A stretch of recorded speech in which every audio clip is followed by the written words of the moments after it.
बिना खोल दिया गया, चला दिया तो। गायत्री महामंत्र एक बार मेरे साथ दोहराओ।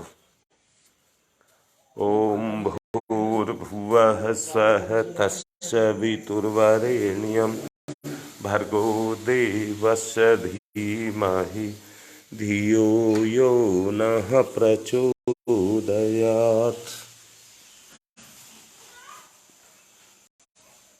कल बात चल रही थी ध्यान के माध्यम से अपने दोष दुर्गुणों को पहचानना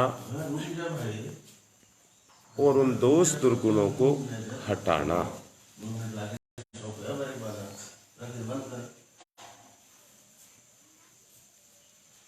सुधार की जो प्रक्रिया है, जब तक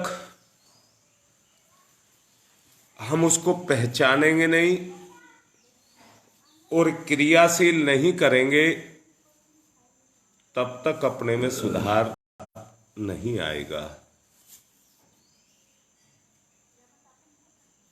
एक बात बताता हूं, अध्यात्म की शुरुआत यहीं से व्यक्ति की होती है, जहां पर व्यक्ति को अपने अंदर दोष दुर्गुण दिखाई देने लग जाते हैं। वहीं से व्यक्ति का आध्यात्मिक जीवन शुरू होता है। जब तक व्यक्ति पर अहंकार लिप्त रहता है, तब तक व्यक्ति आध्यात्मिक क्षेत्र में प्रवेश नहीं कर पाता।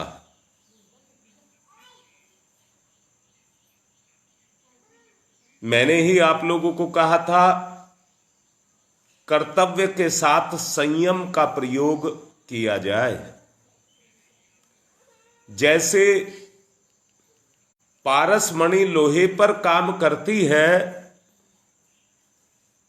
वैसे ही संयम अपनी चेतना के ऊपर काम करता है। बहुत ही नितांत आवश्यक है कर्म को कर्म की भावना से किया जाए, उसके अंदर छुपे हुए दोष दुर्गुणों को मिटाया जाए। अध्यात्म का संबंध यहीं से शुरू होता है। कर्म तो सभी ही करते हैं,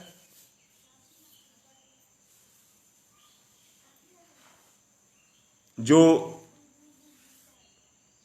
अपने स्वार्थ के लिए, आवश्यकताओं के लिए दूसरों को हनन करते हैं, वो भी तो कर्म ही करते हैं।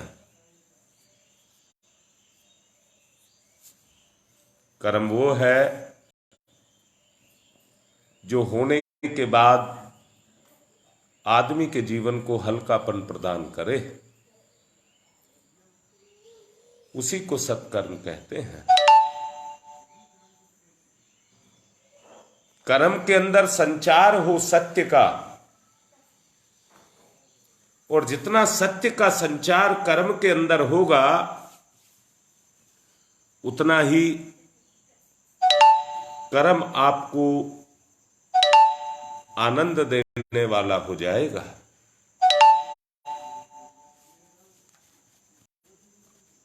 सत्य एक ऐसी परिधि है, पृथ्वी इस आकाश में दौड़ती है, वो भी अपने लिए गुरुत्वाकर्षण की शक्ति और उपजाऊ शक्ति, प्रजनन शक्ति, इन सारी शक्तियों को पैदा करती है। इनके द्वारा जीवों को आकार देती है, प्रकृति का निर्माण करती है, पदार्थों का उत्पत्ति अपने गर्भ से करती है, हर जीव की पूर्ति करती है।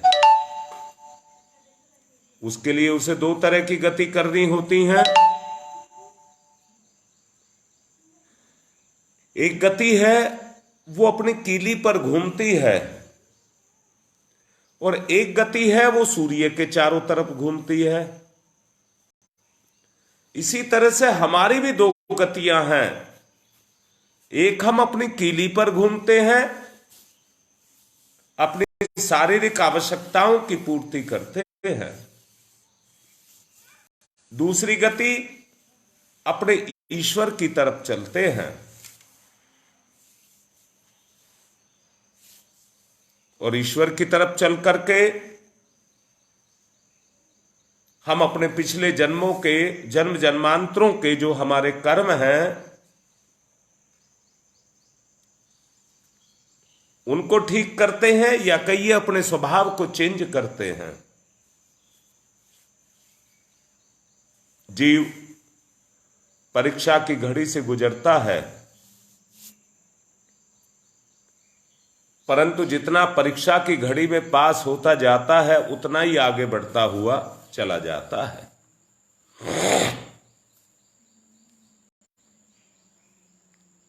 हमें मर्यादाओं आत्म अनुशासन, इनका पालन करना पड़ेगा। मैंने ही बताया था, 4 संयम, इंद्रिय संयम, विचार संयम, ये 2 संयम हमारी चेतना पर काम करते हैं, परंतु समय से बंधे रहते हैं।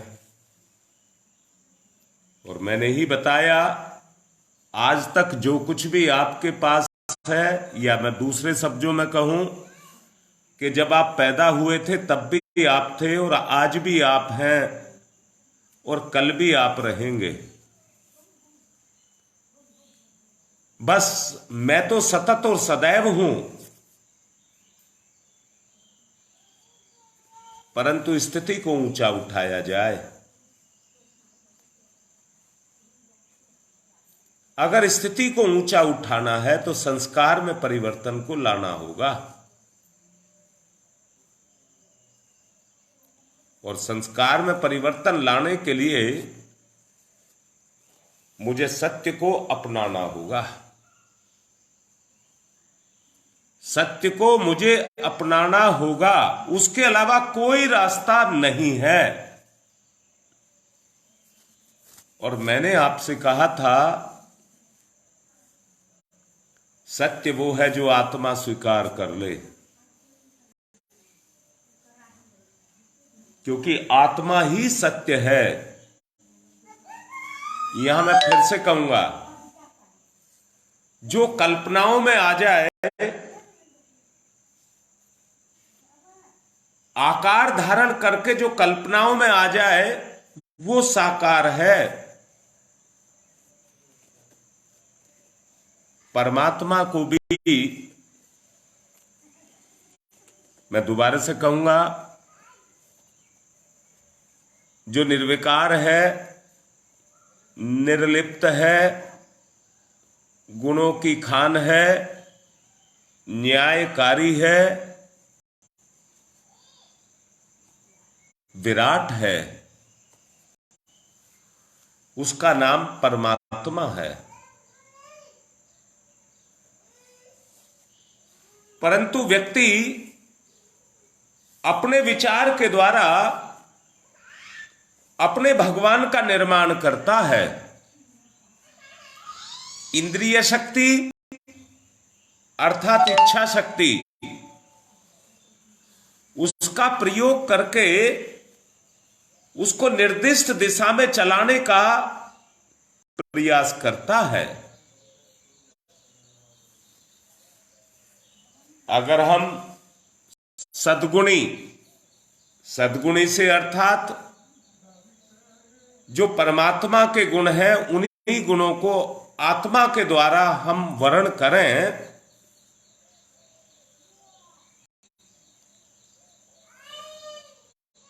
तो जो परमात्मा के गुण है वो आत्मा के माध्यम से हमारी विचार शक्ति में आ जाएं। बहुत ही प्यार करके आपको कह रहा हूं,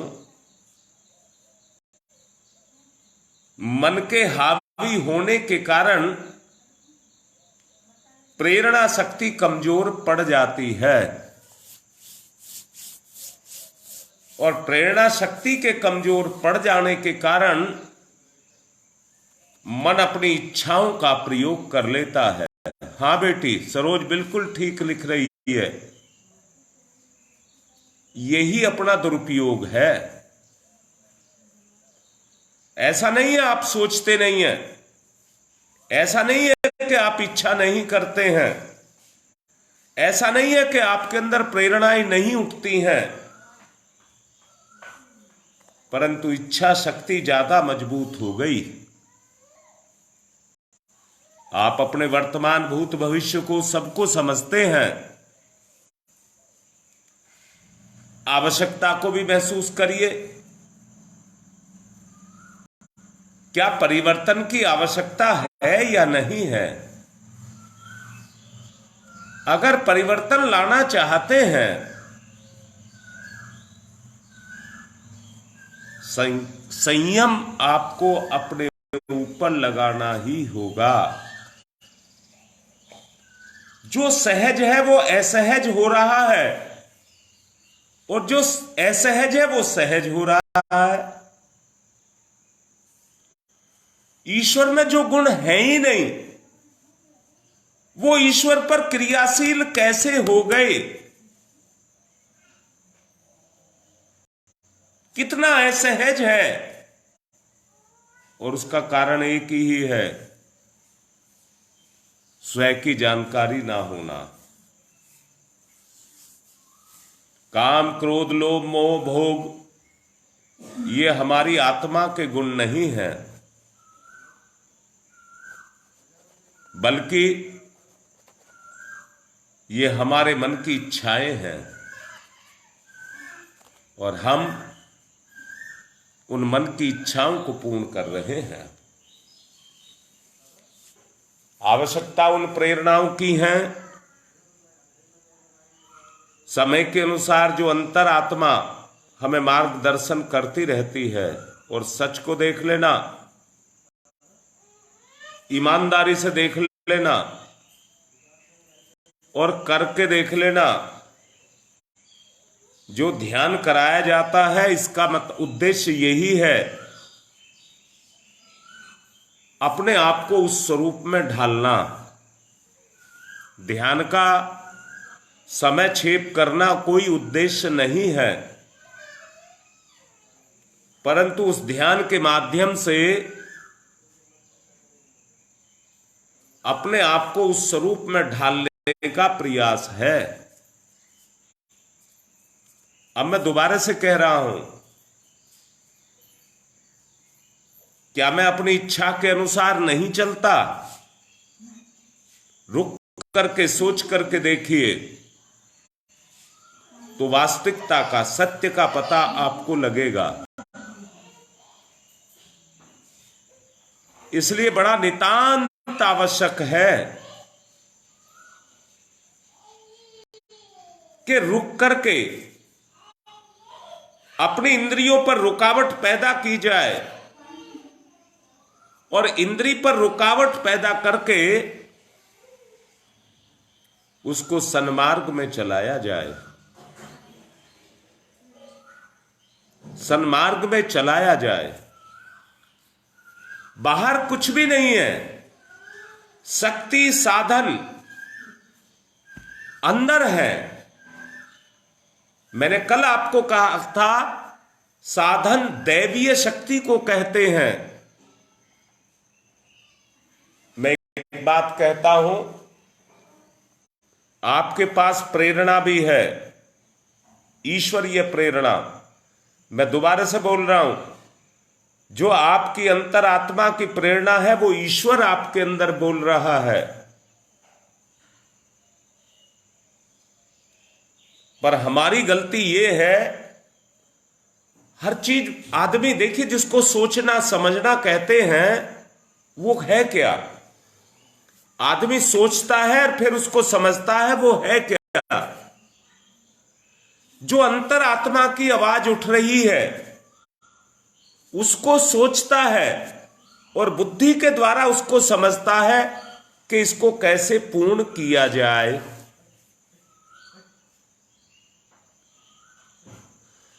उसके बारे में योजना को बनाता है। यही ईश्वरीय या आत्म अनुशासन की गति इस संसार में है।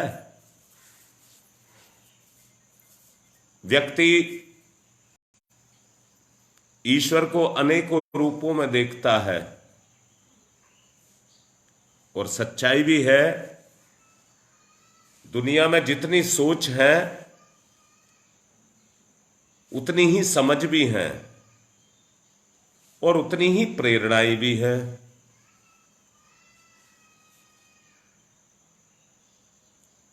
और उतने ही कर्म भी हैं।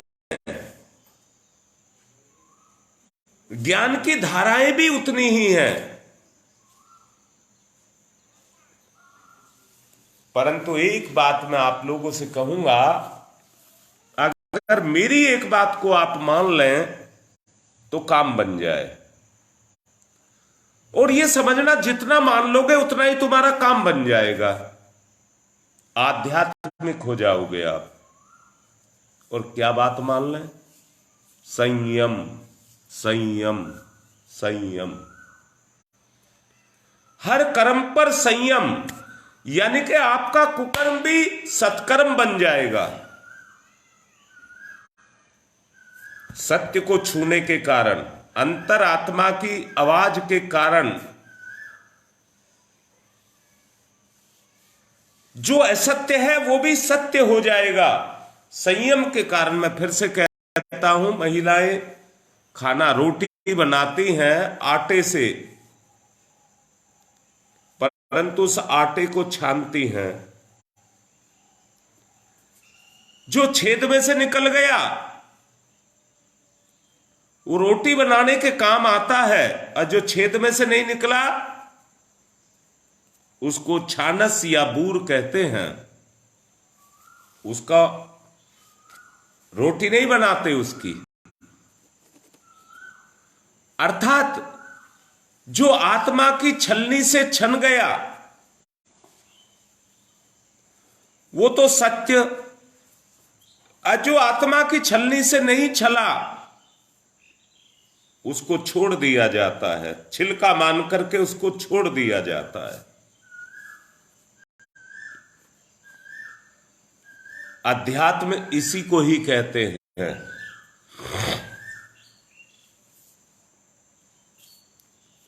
संयमी मनुष्य के लिए शारीरिक अस्वस्थता का प्रश्न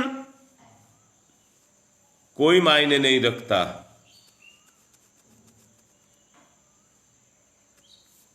ये सब हमारे असंतुलन का ही कारण है। जितने भी दुख हैं, कष्ट हैं, रुकावटें हैं, वो सब हमारे असंतुलन का ही कारण है। इसलिए आत्मिक निवेदन कर रहा हूं, दूसरों के साथ आत्मीयता का व्यवहार करिए। और आत्मीयता का व्यवहार सिर्फ एक ही चीज पर होगा, जब आपकी इच्छाएं, अपेक्षाएं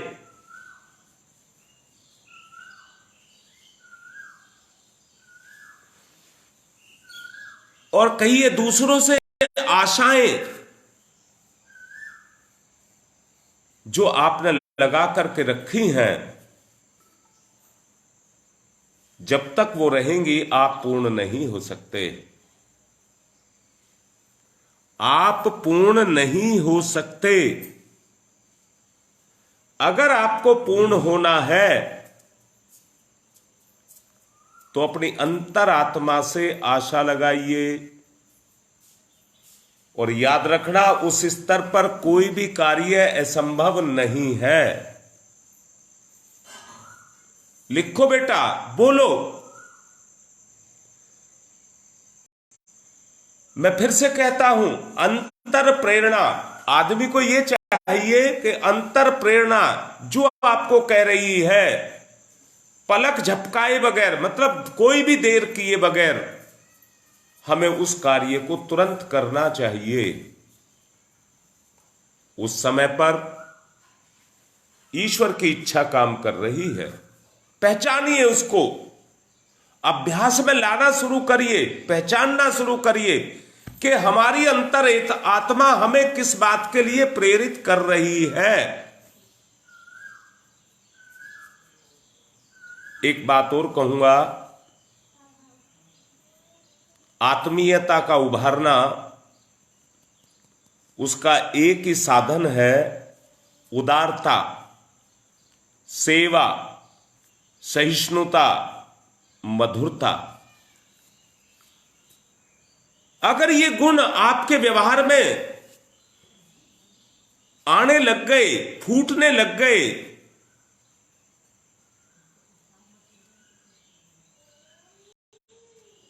तो ये समझ लेना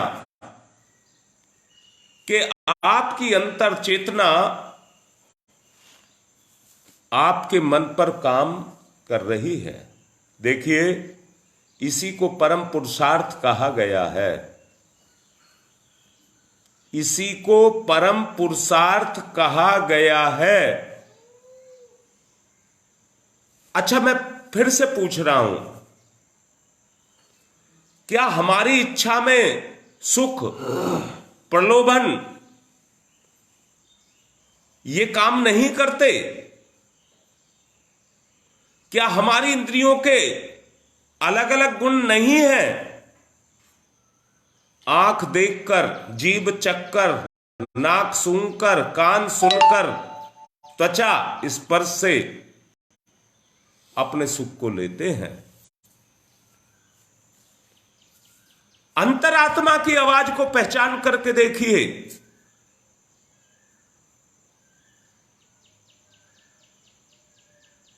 हां बेटा, प्रेम से बढ़कर कुछ तो है नहीं, परंतु व्यक्ति के प्रेम में विकार रहता है। लाडली बेटी, ठीक से समझ लो, प्यार तो मच्छर, मक्खी, खटमल, जूं सब करती हैं। वो परपोषी होने के कारण उनका प्यार प्यार नहीं होता, स्वार्थ होता है।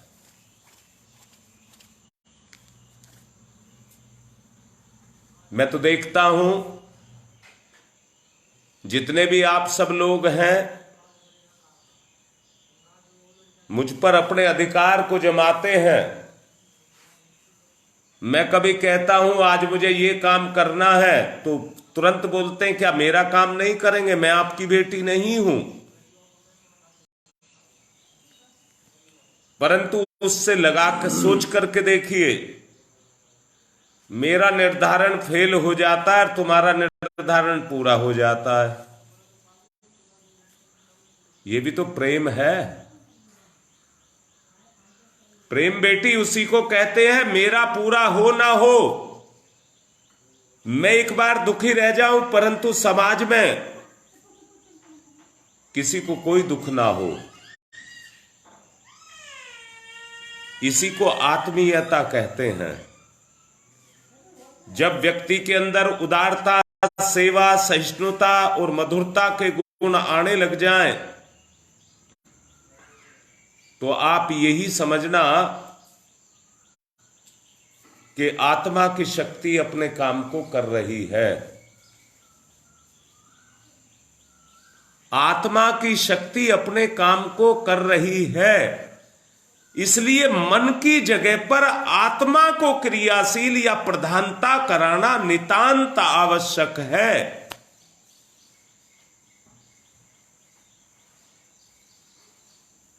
आत्मा पर पूरा अपने आप को केंद्रित करिए।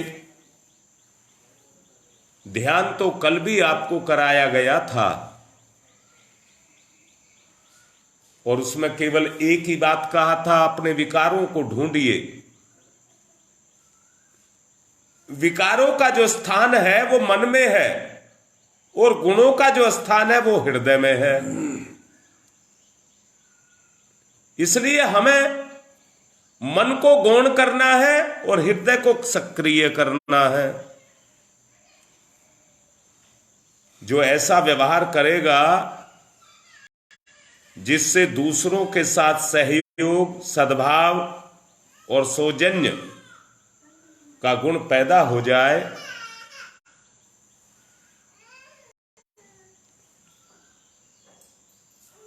सर्वत्र वो स्नेही के रूप में, सर्वत्र वो स्नेही के रूप में और सज्जन के रूप में देखा जाए। यही अध्यात्म का तत्व ज्ञान है। यही अध्यात्म का तत्व ज्ञान है। इसलिए हर बात को छोड़ करके हमें आत्मज्ञान को अपने जीवन का आधार मानना चाहिए। त्रुटियां सबसे होती हैं, कोई बुरी बात नहीं है, परंतु सुधार की जो प्रक्रिया है वो भी स्वाभाविक है।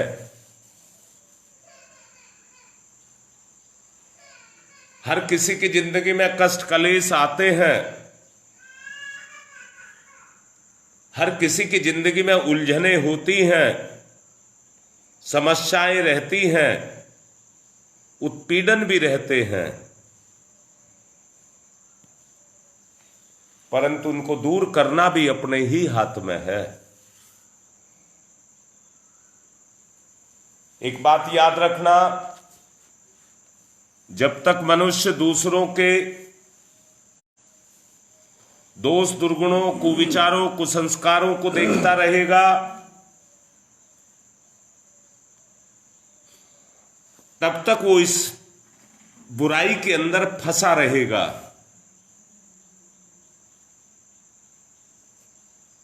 मैं दोबारा से बोलता हूं, अगर कोई व्यक्ति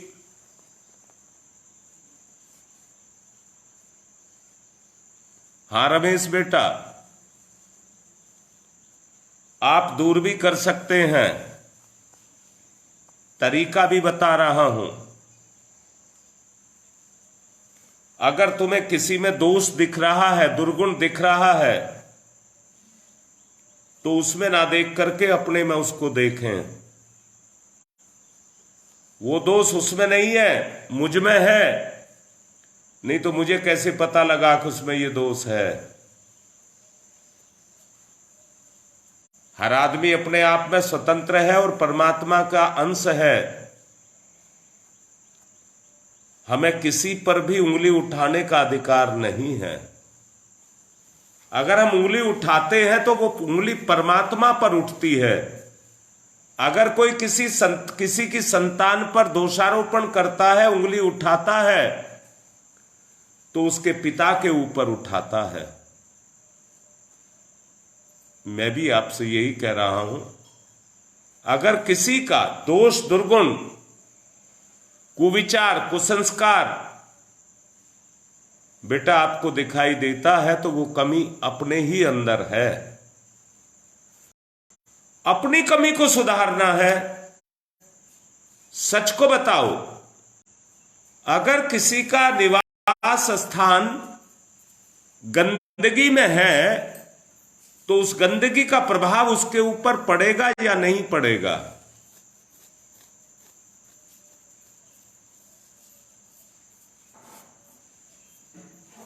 जी गुप्ता जी, यही बात है। इससे हमें प्रेरणा और सीख मिलती है। इससे हमको प्रेरणा और सीख मिलती है। जब हम दूसरों में अच्छाइयों को देखते हैं,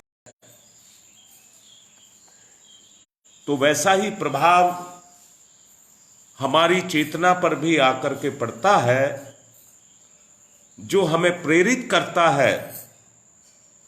मैं केवल एक बात कह देना चाहूंगा कि व्यक्ति को अपने सुधार पर पूरा जोर लगा देना चाहिए। और ये जोर कोई ऐसा जोर नहीं है कि कहीं पर क्रेन लगवा करके, बुलडोजर लगवा करके आप किसी काम को कर लेते हैं ना। संयम ही है। शक्ति तो आपके ही अंदर है, परंतु जब आप संयम का प्रयोग करेंगे। हां बेटा, बिल्कुल ठीक कह रहे हैं। अगर आज आपके अंदर कोई अच्छाई है तो आपके संस्कार के कारण ही है। इसलिए अपने ऊपर संस्कार का जो चश्मा चढ़ा है, उस चश्मे को हमको हटाना पड़ेगा। अपनी अंतर्दृष्टि को खोलना पड़ेगा। जो स्वाभाविक दृष्टि है उसको हमको खोलना पड़ेगा। लोभ मोह का जो चश्मा हमारे ऊपर है उसको हटाना पड़ेगा और उसकी आवश्यकता को अंदर से ही नकारना पड़ेगा। अगर आप ऐसा करते हैं तो सच को जानना, परिवर्तन की प्रक्रिया आपकी चेतना पर क्रियाशील हो जाएगी। आपकी विचारधारा स्वर्गीय परिस्थितियों को आपके सामने ला करके खड़ा करने लग जाएगी। अगर इतनी सी बात आपको समझ आती है, हां सुनील बेटा, इससे सरल कोई रास्ता नहीं है। अपना सुधार ही समाज की सबसे बड़ी सेवा है। गुरुदेव ने इसीलिए हमें यह प्रेरणा दी है। हां बेटी, हमें सत्य का संग करना चाहिए। अब मैं ये कह रहा हूं, किसी के दोष दुर्गुण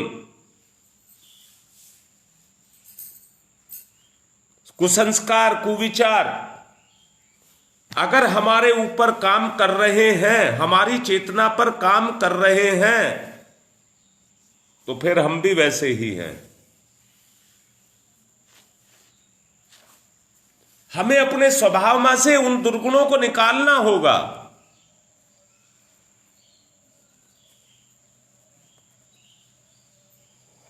आध्यात्मिक विचारधारा फोड़ करके हमें अपने अंदर से निकालना होगा। उसकी अनुभूति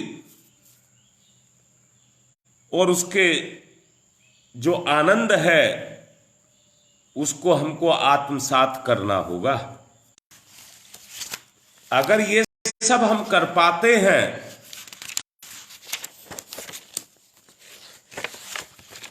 तो समझना आध्यात्मिक प्रक्रिया की शुरुआत हमारे ऊपर हो गई। अब ध्यान में चलेंगे, समय बढ़ गया है, ध्यान में चलेंगे। कम में आंखें बंद, अपने आप से प्रश्न करिए, क्या मैं हार्ड मास का पुतला हूं?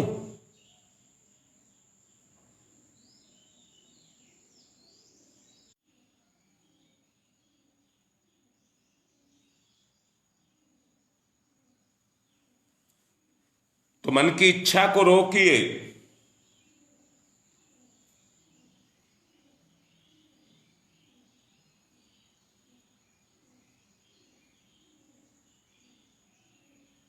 जो इस हार्ड मास के पुतले के पीछे भागी फिरती है और इसी को सब कुछ समझती है,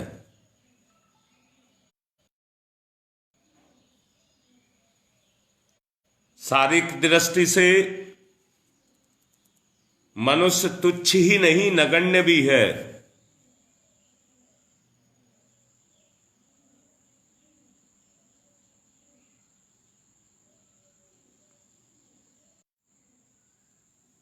आप ये देखिए कितने सारे जीव हैं जो केवल जीते हैं,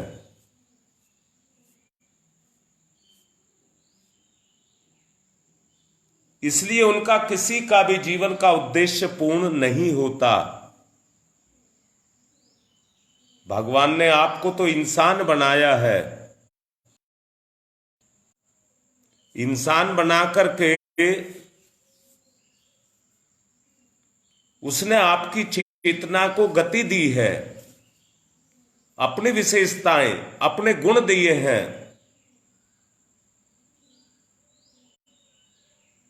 आपको विचार, जिसमें आप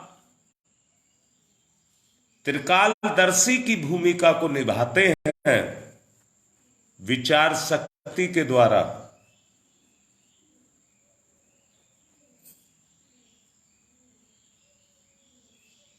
विचार की ही शक्ति है जो पलक झपकते के साथ ही दूर दराज तक पहुंच जाती है।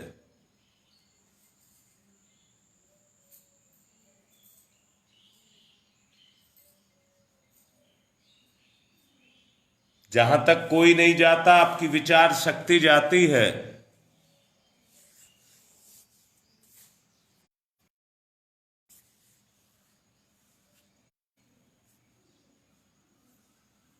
मनुष्य को अन्य प्राणियों की तुलना में ईश्वर ने अधिक सुख सुविधाएं भी दी हैं।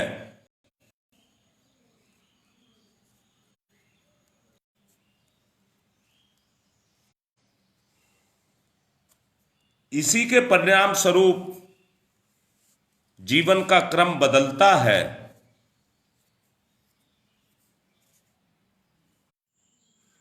हर क्रिया के अंदर उदारता और आदर्शवादिता का समावेश